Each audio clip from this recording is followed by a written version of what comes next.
bu dofee nopp yi koy déglu mooy nite.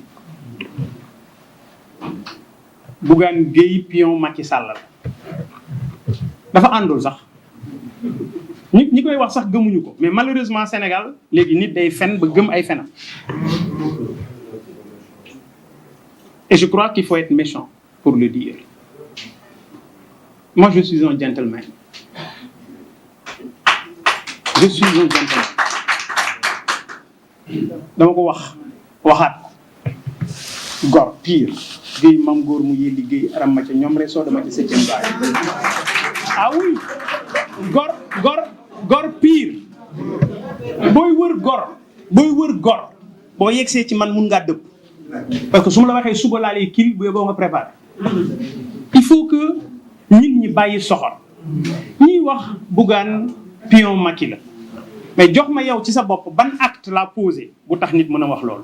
du sama jëf, du sama doxalin, du sama démarche, du ñàkk fayda gu ma wane, du sama wax te du ñii ma àndalit kenn ku ci jëf ju demee noonu. waaye ñiy wax loolu nag xam nañu ko.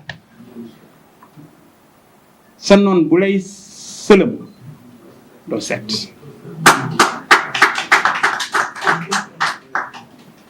man Bougane Gueye booy lim ñaari opposant yu Macky Sall tey ci réew mi doo lim ñaar génne woo ma ci te génne ma ci mënut nekk.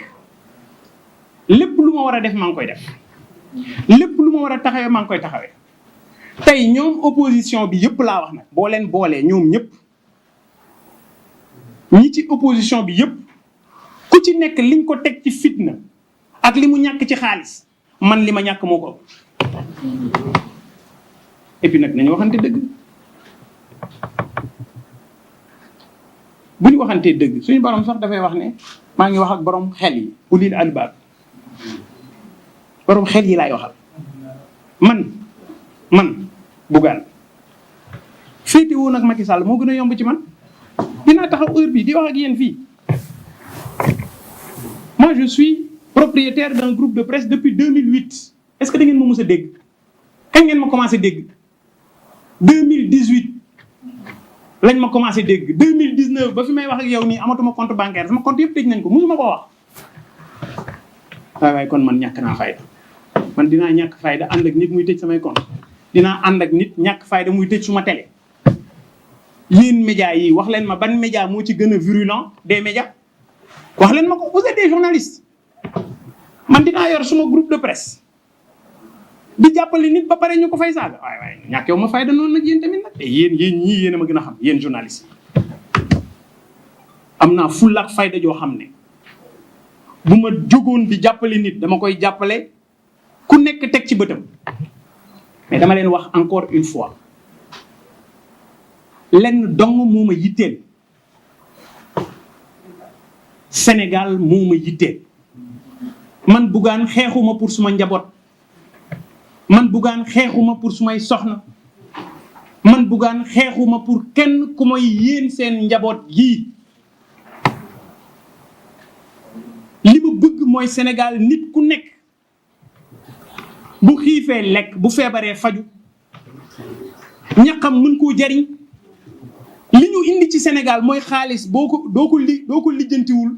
xaalis kenn du ko liggéey dañ koy lijjanti. man dama gëm fighting xaalis dañ koy liggéey kenn du ko lijjanti.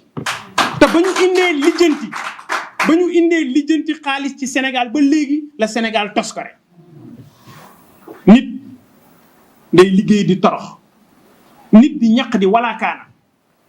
nit di njublang di mos ñuy jàkkaarloog moom. loolu laa bëgg mu dañ Sénégal. te li koy dindi mooy xeex corruption. li koy dindi mooy fexe ba cherté de la vie bii ñu jàkkaar lool ñu dindi ko fi. nañuy wax nit ñi lu am solo. nañuy wax nit ñi fulla ak fayda. waaye waxu ay Bougane pion wu Macky la. loolu ñiy kàcc mën nañ cee continuer.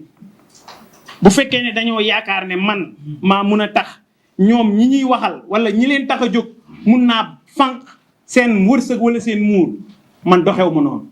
man Bougane Gueye dama jàpp ne képp koo xam ne war naa mun a soppi Sénégal faw ñu taxaw jàppaloo liggéeyandoo pour lii fi ne te ñu xam ne lii fi ne jafe-jafe askan wi la xam ne kii fi nekk muy Macky Sall li mu teg askan wi dañ ko war a teggi kenn du ko teggi lu may gor yu baax yi. La solution, l'alternative, c'est la grande coalition Gëm Sa Bopp. Je vous remercie.